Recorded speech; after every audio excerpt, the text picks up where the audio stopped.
नमस्ते। आज हम बात करेंगे placement of eighth Lord in seventh house के ऊपर। देखिए, मैं बृहत्पराशर होरा शास्त्र देख रहा था, तो उसके अंदर अगर हम पढ़ें इसके बारे में, तो इसमें लिखा यह हुआ है कि अगर अष्टमेश सप्तम भाव में हो तो उसको दो पत्नी होती है। यदि वो पाप ग्रह से युक्त हो तो व्यापार में हानि होती है। तो बेसिकली अगर हम बात करें तो बृहत्पराशर होरा शास्त्र ने placement of eighth Lord in seventh house को अच्छा नहीं बताया हुआ।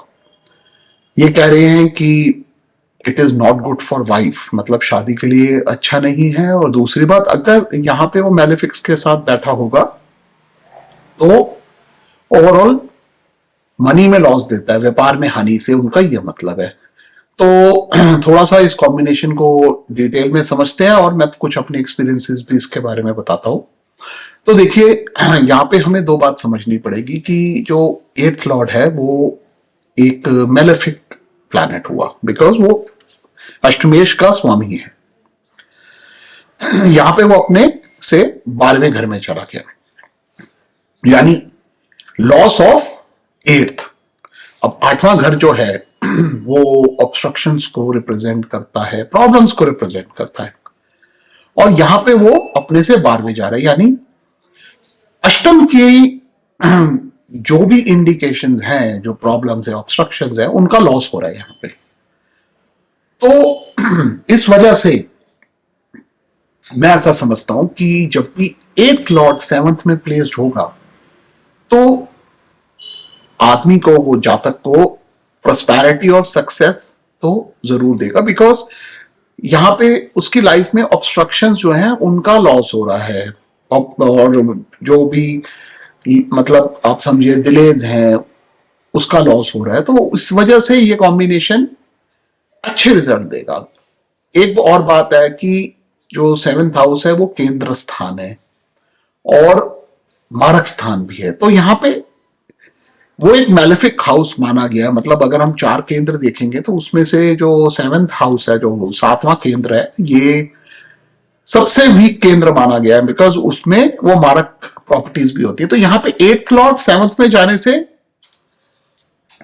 वो वाली स्ट्रेंथ भी उसको मिल गई, बिकॉज एक मैलेफिक लॉर्ड दूसरे मैलेफिक हाउस में जा रहा है। उस पॉइंट से देखेंगे आप तो इसलिए ऐसा देखा गया कि वो प्रोस्पेरिटी और सक्सेस और अच्छे रिजल्ट्स देता है।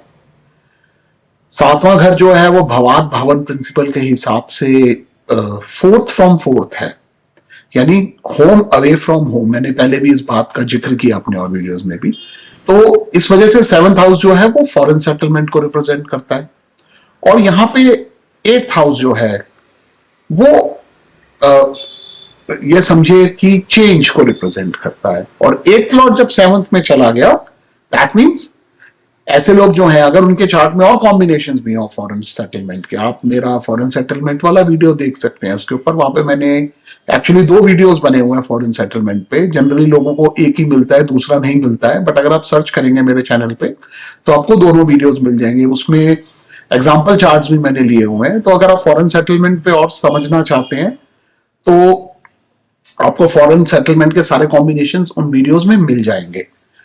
तो जैसे मैं कह रहा था कि अगर और भी कॉम्बिनेशंस फॉरेन सेटलमेंट के चार्ट में हैं, तो अगर एट्थ लॉर्ड सेवंथ में प्लेस्ड होगा तो फॉरेन सेटलमेंट के चांसेस भी बन रहे हैं यहां पे, बिकॉज एट्थ लॉर्ड जो है, एट्थ हाउस जो है वो हाउस ऑफ चेंज है। तो बहुत बार ऐसा देखा गया है, एट्थ की दशा शुरू होती है, अगर वो सेवंथ में प्लेस्ड हो तो आदमी का चेंज ऑफ प्लेस हो जाता है। तो ये तो कुछ हो गए पॉजिटिव एस्पेक्ट्स। अब पराशर ने इसके ऊपर नेगेटिव बात भी कही है कि अगर वो पाप ग्रहों के साथ युक्त हो तो लॉस देगा। अब यहां पे पाप ग्रह क्या हो गया? अब देखिए, अगर एट्थ लॉर्ड यहां पे अपने से 6 8 12th लॉर्ड्स, यानी 8 से 12th लॉर्ड हुआ सेवंथ लॉर्ड, सेवंथ लॉर्ड के साथ प्लेस्ड है।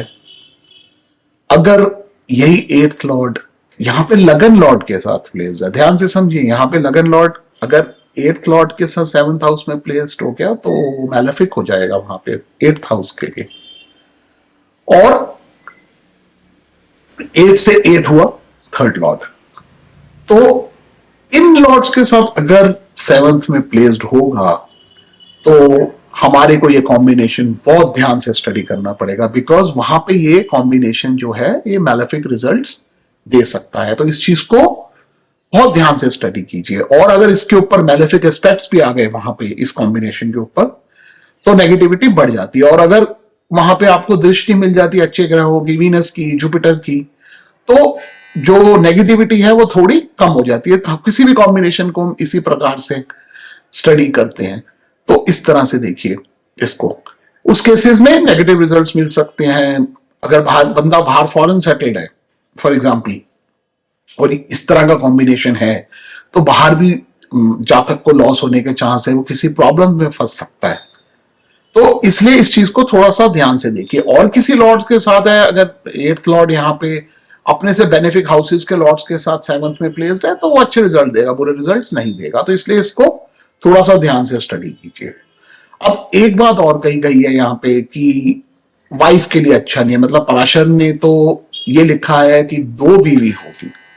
अब देखिए पुराने टाइम में क्या होता था कि आदमी जब शादी करता था, कई बार फर्स्ट वाइफ की डेथ हो जाती थी, दूसरी शादी कर लेते थे, या पॉलीगैमी भी थी, मतलब मल्टीपल मैरिजेस अलाउड थी। तो क्या होता था कि फर्स्ट वाइफ से बच्चा नहीं हुआ तो एक शादी और कर ली। तो उस तरह के कॉम्बिनेशंस, मतलब इस तरह की चीजें होती थी। तो 8th लॉर्ड जब 7th में प्लेस्ड होगा तो इस तरह के रिजल्ट्स की वो बात करते हैं और कहते हैं 2 बीवी होगी। लेकिन आजकल मैं नहीं समझता ऐसा ये चीज वर्क करती है। होता है कि बिकॉज आजकल देखिए लोग रिलेशनशिप में भी होते हैं, तो ऐसे केस में चांस ये होगा कि अगर कोई एक रिलेशनशिप होगा, टूट जाएगा, उसके शादी किसी और से हो जाएगी। तो इस तरह के कॉम्बिनेशन, सॉरी, इस तरह के रिजल्ट्स ये कॉम्बिनेशन दे सकते हैं। हाँ, बट इसमें भी एक चीज ध्यान रखने की है यहाँ पे, वो ये कि सपोज कीजिए 8th लॉर्ड 7th में जाके एफ्लिक्ट हो रहा है, जैसे अभी हम बात कर रहे थे, एफ्लिक्शन मिल जाए, तो वाइफ की हेल्थ के लिए अच्छा नहीं होगा।